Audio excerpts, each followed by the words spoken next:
Hello, Miss Piltz's class. We're going to continue reading The One and Only Ivan.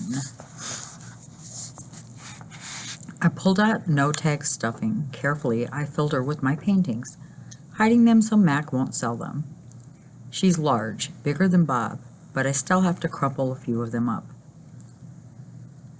Bob tries to settle in for her nap. "You've killed her," he complains. "I had to," I said. "I miss your stomach," Bob admits. "It's so spacious." When Julia arrives, she notices that I've used up all my paints and paper. "Wow," Julia shakes her head. "You are one serious artist, Ivan." My finger painting has sold for $40 with the frame. Mac is happy. He brings me a huge pile of papers and big buckets of paint. "Get to work," he says. I paint for Mac during the day and for Ruby at night. I nap when I can. But my nighttime picture isn't quite right. It's big, that's for sure. When I place all the pieces on the floor of my cage side by side, the cement is almost completely covered. But something is missing. Bob says I'm crazy. "There's Ruby," he says, pointing with his nose. "There's the zoo. There are other elephants. What's wrong with it?" "It needs one more thing," I say. Bob groans. "You're being a temperamental artist. What could be missing?" I stare at the huge expanse of colors and shapes. I don't know how to explain to Bob that it isn't done yet. "I'll just have to wait," I say at last. "Something will come to me, and then I'll know my painting is finally ready." During the last show of the day, Ruby seems tired. She stumbles. Mac reaches for the claw stick. I tense, waiting for her to strike back. Ruby doesn't even flinch. She just keeps plodding along, and after a while, Snickers jumps onto her back. I lie in my cage with Bob on my stomach. We're watching Julia do her homework. She doesn't seem to be enjoying it. I can tell because the sighing is more than usual. Again, for the 100th time, or maybe the 1000th, I wonder what is missing from my painting. And for the 100th time, or maybe the 1000th, I don't have an answer. "Dad," Julia says as George passes by with the mop, "can I ask you a question?" "May I?" George corrects. "Ask away." Julia glances down at a piece of paper. What's the difference between the word principal, spelled Principal, and the one spelled principle, Principle? The first one is the head of a school, like Miss Garcia. The second one is a belief that helps you know what's right or wrong. He smiles. "For example, it's against my principles to do my daughter's homework for her." Julia groans. "If I'm going to be an artist when I grow up, why do I need to know how to spell?" With a laugh, George heads off. Poor Julia, I think. Gorillas get by just fine without learning how to spell. All those endless letters and those sticks and circles and zigzags, filling up books and magazines, billboards and candy wrappers. Words. Humans love words. I leap up. Bob goes flying straight into my pool. "A word. You know how I feel about wet feet," Bob yells. He scrambles out of the water, shaking each foot in dismay. I look out my window at the billboard. I can still hear Mac's voice in my head. "Come to the Exit 8 Big Top Mall and Video Arcade, home of the one and only Ivan, Mighty Silverback." I count to 12. Then I count again, just to be sure. I lay out 16 pieces of poster board, 4 down, 4 across. A perfect square. "What are you up to?" Bob demands. I'm guessing it doesn't involve sleep. "It has to do with the billboard. That sign's a monstrosity, particularly since I'm not featured." I grab my bucket of red paint. "You're not on the billboard because you're not in the show," I point out. "Technically, I don't even live here," Bob says with a sniff. I'm homeless by choice. I know, I'm just saying. I study the billboard. Then I make two fat lines, like broom handles. Another fat line connects them. I stand back. What do you think? What is it? No, wait, let me guess. A ladder? Not a ladder, I said. A letter. At least I think it's what they're called. I have to make 3 more. Bob cuddles up next to No Tag. Why? He asked, yawning. Because then I'll have I'll have a word.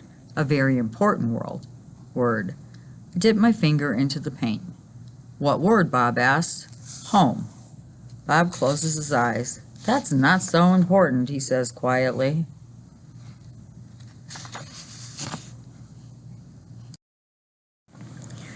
All day long, I knuckle walk circles around my cage. I'm so nervous I can't nap. I can't even eat. Well, not much anyways. I'm ready to show Julia what I've made. It has to be Julia. She's an artist.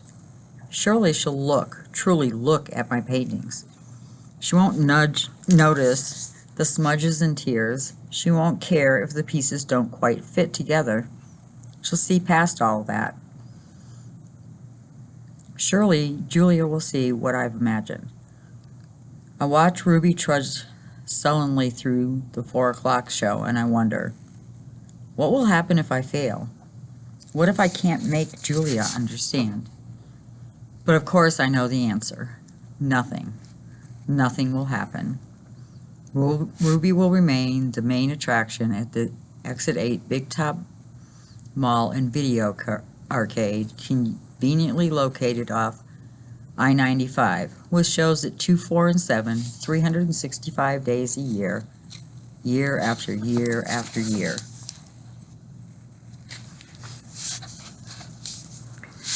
It's time to show my work. The mall is silent, except for Thelma, the macaw, who is practicing a new phrase. Uh-oh. Julia has finished her homework. George is sweeping outside. Mac has gone home for the night. I grab No Tag and carefully pull out the folded papers. So many paintings, page after page, piece after piece of my giant puzzle. I pound on my glass, and Julia glances over. Fingers trembling, I hold up one of my paintings. It's brown and green, a corner piece. Julia smiles. I display another, and another, and another, each one a tiny part of the whole. Julia looks confused. But what is it? She asked. She shrugs. It doesn't matter. It's pretty just as it is. Uh-oh, says Thelma. No, I think, no. It does matter. George calls out to Julia. He's done for the night. Grab your backpack, he says, and hurry. It's late. Gotta go, Ivan. Julia doesn't understand. I have to find the right pieces. I dig through the pile. They're here somewhere. I know they are. I find one, another, another. I try to hold all 4 of them up against the glass. Bob, I say, hurry, help me. Bob grabs the paintings in his teeth and drags them to me. One by one, I shove the pictures through the window crack. They crumple and tear. There are too many pieces. My puzzle is too big. Careful, Ivan, Julia says. Those might be worth $1 million someday. You never know. She arranges the paintings into a neat stack. I suppose Mac's going to want to sell these in the gift shop. She still doesn't understand. I shove more out of the hole, and more, all of them, one after another. So Ivan's been painting, has he? George says as he puts on his coat. A lot, says Julia with a laugh. A whole lot. You're not taking all those home with you, are you? I mean, no offense to Ivan, but they're just blobs. Julia thumbs through the towering stack of paintings. They might not be blobs to Ivan. Then leave those by the office, George suggested. Mac will want to try and sell them. Although why anyone pays $40 for a finger painting a 2-year-old could do, I don't know. I like Ivan's work, Julia says. He puts his feelings into them. He puts his hair into them, George says. Julia waves goodbye. Good night, Ivan. Night, Bob. I press my nose against the glass and watch her walk away. All my work, all my planning, wasted. I look at Ruby sleeping soundly, and suddenly I know she'll never leave the Big Top Mall. She'll be here forever, just like Stella. I can't let Ruby be another one and only. Often when visitors come to see me, they beat their hands on their puny chests, pretending to be me. They pound away soundlessly as the wet wings of a new butterfly. Chest beating of a mad gorilla is not something you ever want to hear. Not even if you're wearing earplugs. Not even if you're 3 miles away wearing earplugs. A real chest beating sends the whole jungle running, as if the sky has broken open, as if men with guns are near. Thump. The sound, my sound, echoes through the mall. George and Julia spin around. Julia drops her backpack. George drops his keys.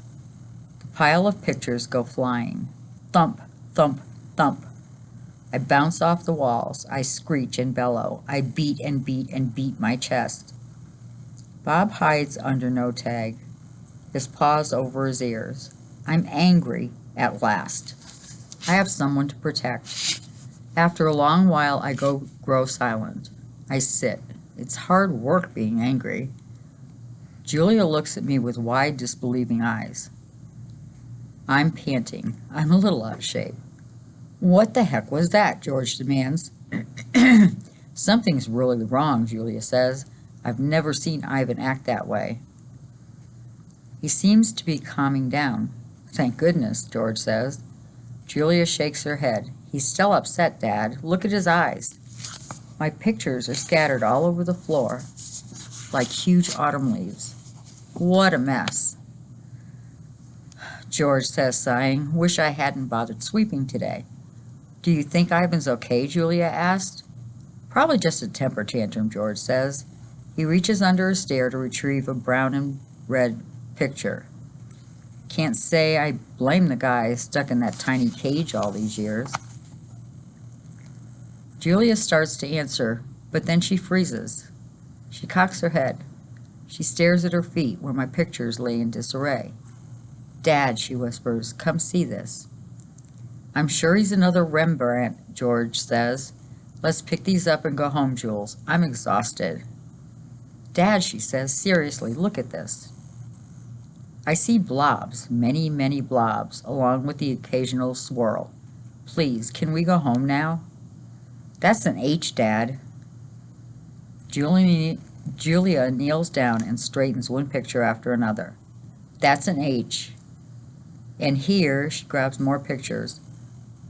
Put this one here, and I don't know, maybe that one? You have an E. George rubs his eyes. I'm holding my breath. Julia is running now.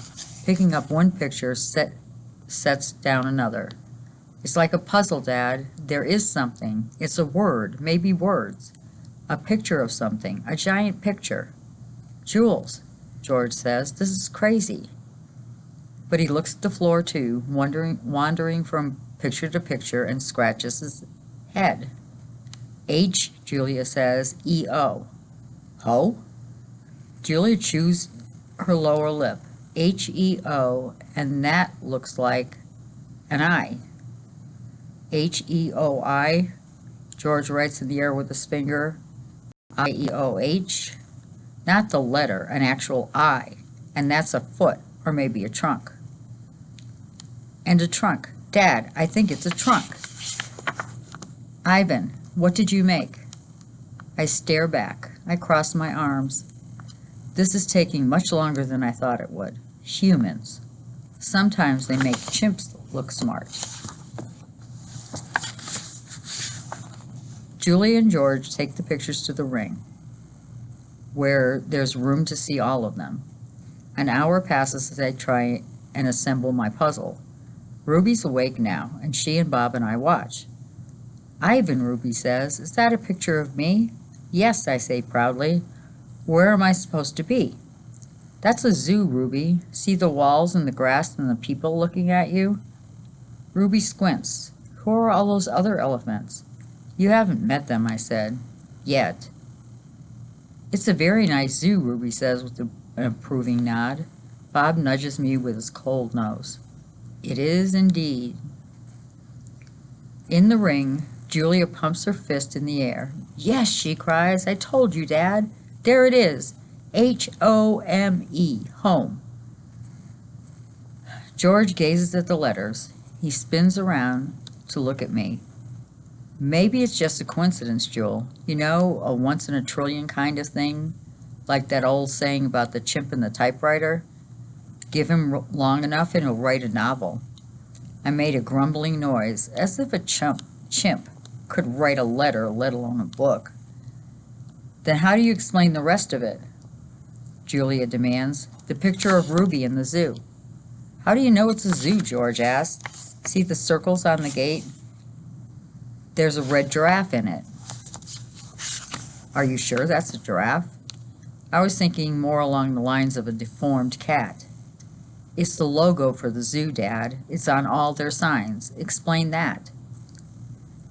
George gave her a helpless smile. I can't begin to. I'm just saying there has to be a logical explanation." "Look how big this is." Julia puts the last piece of Ruby's right ear into place. "It's huge." "It's definitely large," George agrees. Julia watches me. She chews on her thumbnail. I see the question in her eyes. She turns back to the paintings and stares at them, looking, truly looking. A small smile dawns on Julia's face.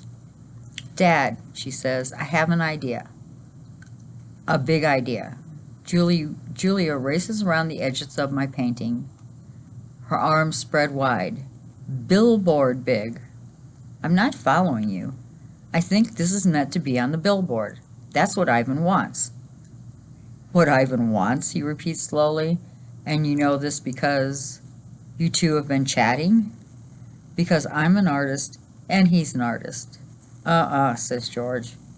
Julia claps her hands together. "Come on, Dad, I'm begging you." George shakes his head. "No, I'm not doing that. No billboard. No way." "I'll get the ladder," Julia says. "You get the glue. I know it's dark out, but the billboard's lit." "Mac'll fire me, Jules." Julia considers. "But think of the publicity, Dad. Everybody would know about Ruby." "You want me to put up a sign that shows Ruby in a zoo with the word home in giant letters. A sign, incidentally, that just happens to have been made by a gorilla." "Exactly." "You want me to do it without Mac's permission," George says. "Exactly." "No," says George. "No way." Julia goes to the edge of the ring, careful not to step on any of the paintings. She picks up Mac's claw stick. She walks back and hands it to her father. George runs his finger along the blade. "She's just a baby, Dad. Don't you want to help her?" "But how would this help, Jules? What if a lot of people see Ivan's sign and it doesn't mean anything's going to change?" "I'm not exactly sure yet," she said. "Maybe people will see the sign. They'll know this isn't where Ruby belongs. Maybe they'll want to help her too." George sighs. He looks at Ruby. She waves his trunk. "It's a matter of principle, Dad. Principle." "L-E," George corrects her. "Dad," she says softly, "what if Ruby ends up like Stella?"